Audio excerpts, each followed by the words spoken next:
Hi, welcome to கணிதம் guide. இன்றைக்கி 9th மேக்ஸில் பயிற்சி 1.6ல் 9வது பார்க்க போகிறோம். என்ன கொடுத்துருக்காங்க, ஒரு குடியிருப்பில் 275 குடும்பங்கள் தமிழ் செய்தித்தாள் வாசிக்காங்கன்னு சொல்லுறாங்க. அதாவது இதை தமிழ் செய்தித்தாள் வாசிக்கிறவங்கள ஏன்னு வச்சுக்கிட்டோம்னா 275 பேர் தமிழ் செய்தித்தாளை வாசிக்காங்கன்னு சொல்லுறாங்க.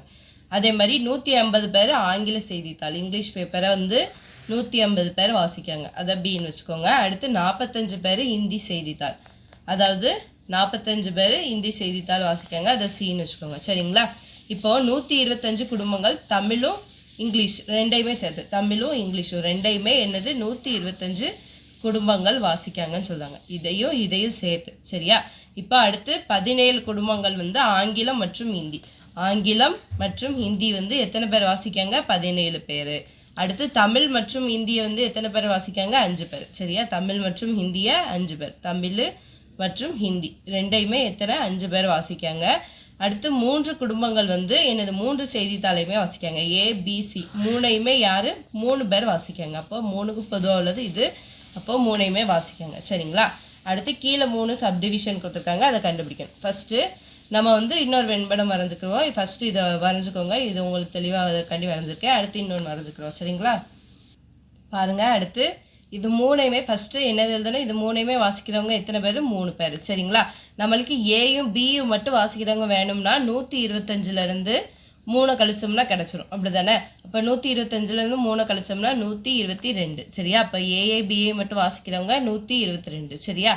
அடுத்து நம்மளுக்கு பிஐ சிஐ மட்டும் வாசிக்கிறவங்க வேணும்னா 17லேருந்து 3 கழிச்சோம்னா நம்மளுக்கு கிடச்சிரும், அப்படி தானே? 17 - 3 எத்தனை? 14. இப்போ பிஐ சிஐ மட்டும் வாசிக்கிறவங்க எத்தனை பேர்? 14. சரியா? அடுத்து என்னது நம்மளுக்கு ஏஐ சிஐ மட்டும் வாசிக்கிறவங்க, ஏஐ சிஐ மட்டும் வாசிக்கிறவங்க வேணும்னா 5லேருந்து 3 கழிச்சோம்னா கிடச்சிரும், அப்படி தானே? 5 - 3 எத்தனை? 2. அப்போ இதை மட்டும் வாசிக்கிறவங்க 2. சரியா? இப்போ நம்மளுக்கு ஏங்கிறத மட்டும் வாசிக்கிறவங்க வேணும், அதாவது இந்த இது மட்டும் இந்த இருக்குது பார்த்தீங்களா, இந்த இது மட்டும் வேணும். அப்படின்னா நம்ம இந்த 3 இருக்குது பார்த்தீங்களா, இது இது இது இது 3ஐ கூட்டி இந்த 7 275ஓட கழிச்சிட்டோம்னா நம்மளுக்கு வந்துடும், அப்படி தானே? அப்போ 275 மைனஸ் என்னது 125 + 3 + 2, சாரி 122 + 3 + 2. சரியா? ஈக்குவல் டு 275லேருந்து இதை கழிங்க, என்ன வரும்? இதை 3ஐ கூட்டுங்க, என்ன வரும்? 5 5 2 7, அப்போ 127. அப்போ 275லேருந்து 127 கழிச்சா என்ன வரும் நம்மளுக்கு? 127 கழிச்சா 15, இங்கே 6. பாருங்கள், 15லேருந்து 7 கழிச்சோம்னா எத்தனை? 8. அடுத்து 6லேருந்து 2 கழிச்சா 4. அடுத்து 2லேருந்து 1 கழிச்சா 148 வருது. அப்போது இது மட்டும் ஏ மட்டும் வாசிக்கிறவங்க எத்தனை? நம்மளுக்கு 148. சரியா? அடுத்து பி மொத்தமாக வாசிக்கிறவங்க 150. அப்போ 150லேருந்து இது 3ஐ கூட்டி கழிக்கணும். சரிங்களா? அதாவது 150 - 122 + 3 + 14. சரியா? இது 3ஐ கூட்டி 150ஓட கழிங்க, என்ன வரும் நம்மளுக்கு? இது 3ஐ கூட்டினா என்ன வரும் நம்மளுக்கு? 122 + 3 எத்தனை? 125. 125 125 + 10 135 139 வரும், அப்படி தானே? அப்போ 150ஓட 139 கழிங்க, என்ன வரும்?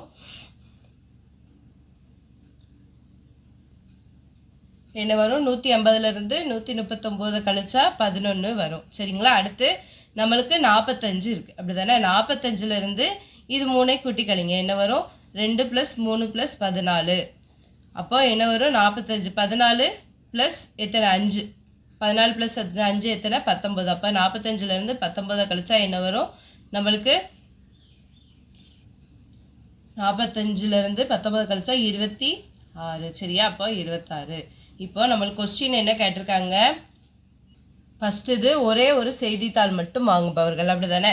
அதாவது ஏ மட்டும் பி மட்டும் சி மட்டும் 2 இது வாங்காமல் ஏ மட்டும் பி மட்டும் சி மட்டும் வாங்குறவங்க எத்தனை பேர் அப்படின்னு கேட்குறாங்க. அப்போது ஏ மட்டும் வாங்குறவங்க எத்தனை?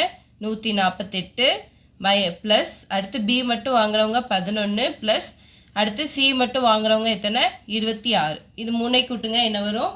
8 9 15 5 மீதி 1. அடுத்து 2 3 4 8 அடுத்து மீதி 1. அப்போ 185 பேர் எத்தனை? ஒரே ஒரு செய்தித்தாள் மட்டும் வாங்குறாங்க. சரிங்களா? அடுத்து ரெண்டாவது என்னது கொடுத்துருக்காங்க? ரெண்டாவது பாருங்க, குறைந்தது 2 செய்தித்தாளையாவது வாங்குபவர்கள். சரிங்களா? குறைஞ்சது 2ஐயாவது வாங்கணும், அதிகபட்சம் 3 கூட இருக்கலாம். சரிங்களா? குறைஞ்சது 2 வாங்குறவங்க எத்தனை பேர்? 122. அதாவது ஏயும் பியும் வாங்குறவங்க 122. அடுத்து பியும் சியும் வாங்குறவங்க எத்தனை? 14. அடுத்து ஏயும் சியும் வாங்குறவங்க எத்தனை? 2. அடுத்து 3ஐயுமே வாங்குறவங்க எத்தனை பேர்? 3 பேர். சரிங்களா? இது எல்லாத்தையும் சேர்த்து கூட்டிட்டோம்னா நம்மளுக்கு குறைஞ்சது 2ஐயாவது வாங்குறவங்க கிடச்சிருவாங்க. அப்படி தானே? அப்போ இதில் எல்லாத்தையும் கூட்டுங்க. என்ன வரும்? 122 + 14 எத்தனை? 136. 138. 138 + 3 141. சரிங்களா? அப்போது நம்மளுக்கு இதோட ஆன்சர் வந்து என்னது? 141. குறைஞ்சது 2 வேறையாவது வாங்குறவங்க எத்தனை? 141. அடுத்து 3வது என்ன கொடுத்துருக்காங்க? மொத்த குடும்பங்களின் எண்ணிக்கை. சரிங்களா? குடியிருப்பில் மொத்தம் எத்தனை பேர் இருக்காங்கன்னு கேட்டிருக்காங்க. அப்போது நம்ம என்ன செய்யணும்? மொத்த குடும்பங்களுக்கு இதில் எல்லாத்தையும் கூட்டிட்டோம்னா நம்மளுக்கு ஆன்சர் வந்துடும். அப்படி தானே? அப்போ 148. அடுத்து 11. அடுத்து 26. அடுத்து ப்ளஸ் 2 வாங்குறவங்க 122 + 2 + 14. அடுத்து +3. சரியா? கிடச்சிருக்க ஆன்சர், அதாவது இது எல்லாத்தையும் கிடச்சிருக்க ஆன்சர் எல்லாத்தையும் மொத்தமாக கூட்டிட்டோம்னா நம்மளுக்கு மொத்த குடும்பங்களோட எண்ணிக்கை கிடச்சிரும். சரிங்களா? இப்போ கூட்டுங்க. என்ன வரும்? 4 3 7. 7 2 9. 11.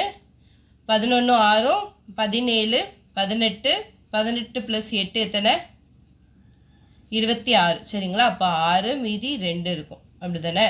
அடுத்து 1 2. அடுத்து 4 6 7. 7 + 4 எத்தனை?